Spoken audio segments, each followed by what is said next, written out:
Good evening, everyone, and welcome to another episode of On the Glass. I am your host, Brandon Abels. Tonight, we're going to be talking about a variety of topics, namely the death of former NBA Commissioner David Stern. It is wildcard weekend in the NFL. We're going to preview a couple of those games and maybe also get into the UK U of L basketball games this weekend, as well as the Jacksonville Jaguars retaining head coach Doug Marrone. First, we're going to lead this episode off with covering the death of former NBA Commissioner David Stern. It was very sad. 3 weeks ago, he suffered a brain hemorrhage and needed emergency surgery, and unfortunately, he didn't make it through the hemorrhage. David Stern was a very vital part of the NBA becoming the league that it is today. He took over the NBA in a time where it wasn't certain what the future was going to hold for the NBA, and Stern took that over and exceeded any and all expectations and took the NBA to a new stratosphere. David Stern was responsible for the worldwide phenomenon that the NBA turned to. Without him, there's no telling what would have happened to the NBA. And he helped the smaller market teams by installing the salary cap. He helped get the WNBA off the ground. I mean, the contributions that David Stern made to the NBA and to the sports world in general are not to be taken lightly. And I hope that Mr. Stern is able to rest in peace after a job well done here on Earth. Next, we're going to shift gears a little bit. We're going to talk about the upcoming wild card weekend in the NFL. We're going to get things started on Saturday when the AFC kicks things off. It kicks off on Saturday night with the Bills going to Houston to take on the Texans at 4:35 on ESPN. Houston's opening up in this game as a 3-point favorite. And like I said, they're going to Reliant Stadium to play this one. Both teams are 10-6. Both teams kind of had their ups and downs throughout the season. But that being said, I think I'm going to take Buffalo in this one. Buffalo has a stout defense. They played New England tough 2 times. They play in a tougher division, in my opinion, with the AFC East, with them and New England coming out of that division. Houston, they are what they are. They have DeAndre Hopkins and Deshaun Watson. J.J. Watt, I don't think is going to be able to play in this one. He's going to be sitting out again. So I'm going to go ahead and take the Buffalo Bills in this one. And I think that's a good pick. I think the Bills are like plus 175 in this game, straight up on the money line. So I think it's a good bet. And I also think they're going to beat them by, I'd say, 10 points. Buffalo's a good team. They kind of flown under the radar all year long. So that's how we get started on Wild Card Weekend. The next matchup of the night is going to be at 8:15 on CBS. It's the Tennessee Titans going to Foxborough to play Tom Brady and New England Patriots. The Pats are opening up as a 5-point favorite in this one. And in this one, as bad as I hate to say this as a Jaguars fan, I mean, this kind of kills my heart a little bit. I'm going to take the Tennessee Titans going on the road getting 5 in Foxborough. Ever since the Titans benched Mariota and went with Ryan Tannehill, they have been a completely different football team. They've been a good football team. They have the leading rusher in the NFL down there in Tennessee with Derrick Henry. He took the rushing crown this year. Tannehill is playing great lights-out football. They've got a pretty good defense, and New England has been struggling down the stretch. They have no excuses to be the 3 seed in the playoffs this year. Brady's getting old, let's face it. And I think we are seeing the end of an era in New England. I think that their time is over. And I think it's going to show this Saturday when they have a first-round exit. I honestly believe Tennessee is the better football team in this game. But that being said, it is almost impossible to go to Foxborough in the playoffs and win a football game. It always seems like New England always has that one thing that goes for them, in a playoff game. So we're just going to have to wait and see. My Jaguars had them on the ropes, leading by 17 going into the fourth quarter. The AFC Championship game in 2017 and lost. It's a difficult task. All the greats have struggled up there going into Foxborough, so we'll just have to wait and see what happens. But I'm taking the Titans in this one. Then on Sunday, we're kicking things off at 1:05 on Fox. It's the Minnesota Vikings going to the Superdome in New Orleans, Louisiana, to take on the New Orleans Saints. This is the biggest spread of the weekend, folks. The New Orleans Saints are 7.5-point favorites in this one.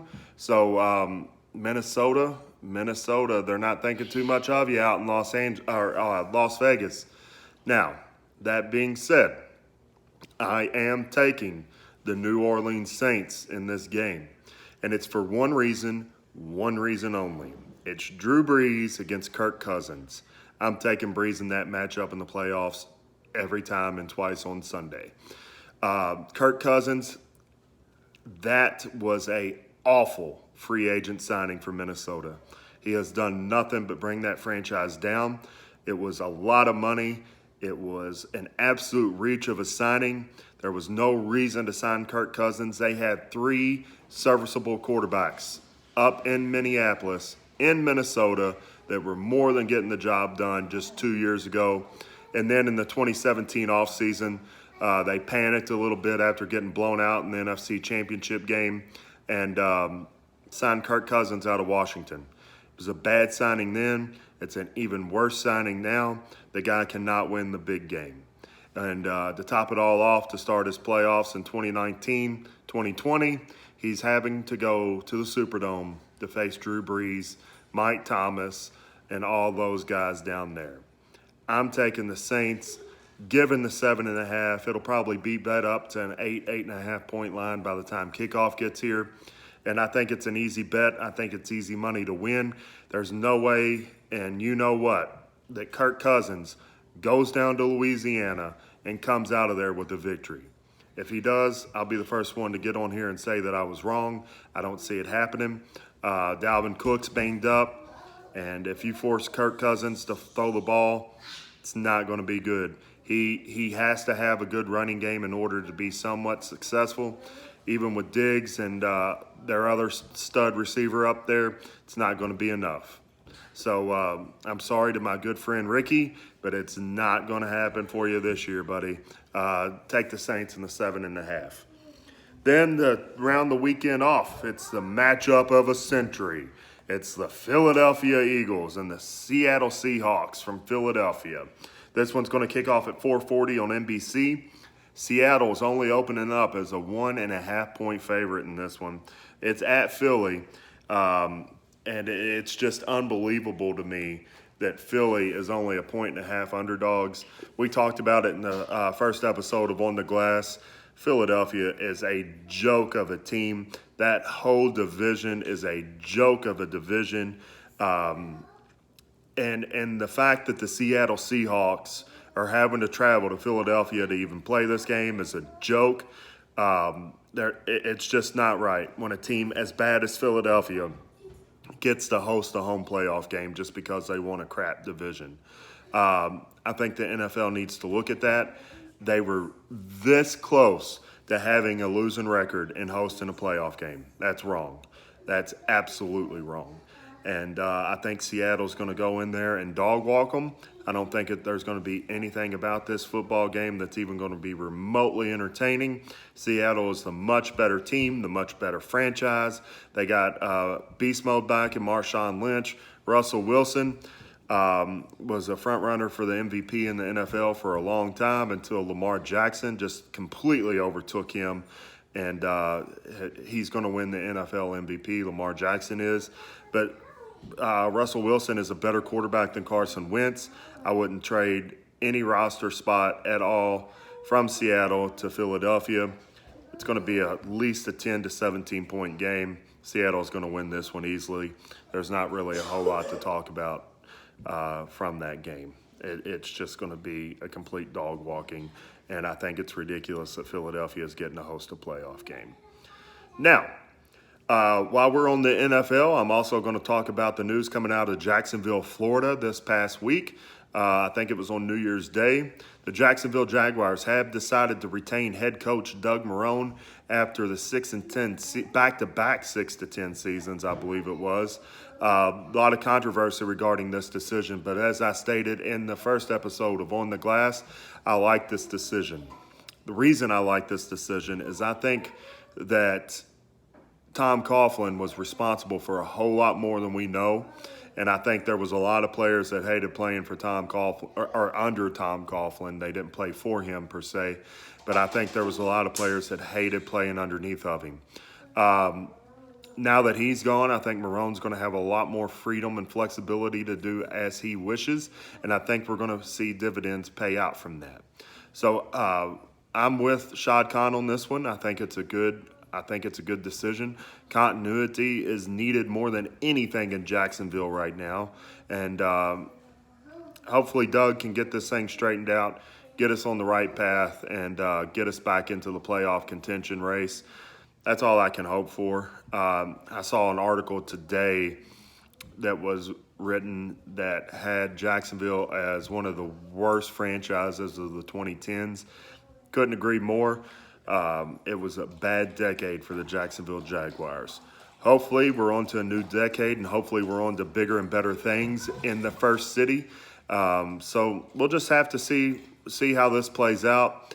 But I'm liking Marrone. Just as long as he fires Todd Wash, I'm good with it. If he retains Todd Wash and tries to sell that to people, I'm not okay with that. We definitely have got to get a new defensive coordinator down there ASAP.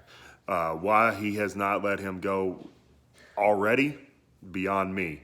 But we'll get this thing figured out. The Jaguars will be back, and we'll get back into the playoffs real soon. Switching gears a little bit, there's two big college basketball games this weekend as well. Both UK and the University of Louisville play at 2 o'clock on Saturday. The Cardinals are hosting Florida State, and the Wildcats are hosting the Missouri Tigers. First, we'll talk about the University of Louisville against Florida State University. I will take Florida State in this one, guys. And as a Louisville fan, that hurts. But Florida State, always an underrated basketball team. They're always a very good, solid program. So I'm going to take Florida State in this one. Their size and athleticism is always a problem for the University of Louisville. I think Louisville's going to be down a little bit after getting beat by Kentucky. So I'm going to go ahead and take the Florida State Seminoles in this one and hope that I'm wrong. I don't think I will be, though. We'll just have to wait and see. Mac kind of dropped the ball a little bit against Kentucky. We'll have to see how his game plan is coming back. What is it, 10 days later or so, and see how he responds to the loss. But right now, I'm going to go ahead and take the Seminoles. And then in the other game is the University of Kentucky against Missouri. Missouri, when you think Missouri athletics, you do not think basketball. However, when you think of college basketball, there's one program, as bad as I hate it, that comes to mind, and that is the University of Kentucky. With this being in Rupp Arena, I don't even think this one is close. Kentucky seemed to find their groove against Louisville, and they're just going to be the better team, period. I mean, Missouri is not going to be able to compete with Kentucky on the glass. They're not going to be able to rebound with Kentucky. They're not going to be able to shoot over Kentucky. Kentucky is a long, quick, athletic basketball team, and I think they win by 10+ on Saturday. I will go ahead and take the Wildcats in that one. So that will wrap it up for this episode of On the Glass. As I said last week, I would like to tell you about my friends at ShadyRays.com. If you are in the market for new polarized sunglasses, visit ShadyRays.com. They are the best sunglasses around. They have a free lifetime warranty on lost or stolen pairs or broken pairs. Go to ShadyRays.com and hit them up and tell them that the Big Ticket sent you. And if you want to send me an email, send it at ontheglass34@gmail.com. any questions, comments, or concerns, or anything that you would like me to talk about on these videos, once again, it's ontheglass34@gmail.com. Hit me up that way, and I will be sure to get to your emails. But once again, this has been another episode of On the Glass. I am your host, Brandon Abels, and we'll talk to you soon.